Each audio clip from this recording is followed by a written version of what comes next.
The OT diaries. The wager was real. Listen, today wasn't just any work day. Today was payday, not from the job, but from the bet. See, about a month ago when the new PT started, me and my crew had a little friendly wager down in the break room by the vending machine. I said, she ain't making it past 3 paychecks. My girl said, nah, she looks solid. I said, sis wore fresh scrubs and white sneakers on day one. This building gon' eat her alive. Fast forward to this week, we find out she already put in her 2 weeks, 2 weeks ago. Nobody told us until 2 days ago. And today, her last day. So, of course, I pulled up to work feeling like I was walking down South Street in my Sunday best. I strolled past the nurse's station like, run me my money. One coworker tried to act brand new. I didn't think you was serious about that bet. I said, oh, I was dead serious, just like her resignation letter. Another slid me the $20 like I was the bookie outside Wells Fargo Center after an Eagles game. One even gave me a Pepsi like it was part of the jackpot. We gathered in the rehab gym like it was the NBA Finals. Folks whispering, you really called it?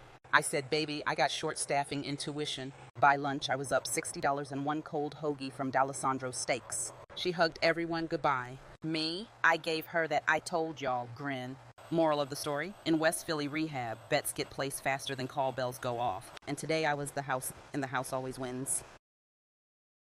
The OT diaries, the day I became the whole department. This week was straight out of a soap opera. 4 coworkers called out at the same time. 4. Not 1, not 2, 4. When I clocked in at 7:30 a.m., I was just the OT. By 9 a.m., I was the supervisor. By 11 a.m., I was the janitor. By 1 p.m., I was this close to being the patient. I'm running around the unit like a SEPTA bus during rush hour, answering call bells, scheduling treatments, transferring patients, unclogging sinks, and explaining why someone's grandmama needs grab bars in the bathroom. My Fitbit thought I was training for a marathon down Benjamin Franklin Parkway.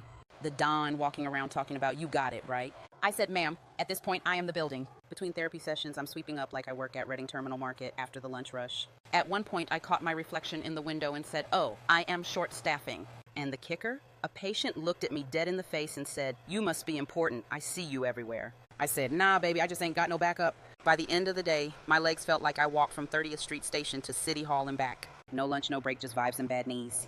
Moral of the story, in West Philly, when the staff calls out, the building runs on Pepsi, prayer, and 1 OT with a questionable back brace. Supervisor, not me, baby. You ever have one of those weeks where you realize even strangers can sense the chaos in your building? Yeah, that was the week we interviewed 3 new supervisor candidates, and not a single one came back. First one walked in all confident, fresh suit, nice shoes, probably stopped at Sabrina's Cafe for brunch. She toured the unit, saw 2 call bells going off, a family arguing in the hallway, and one CNA yelling,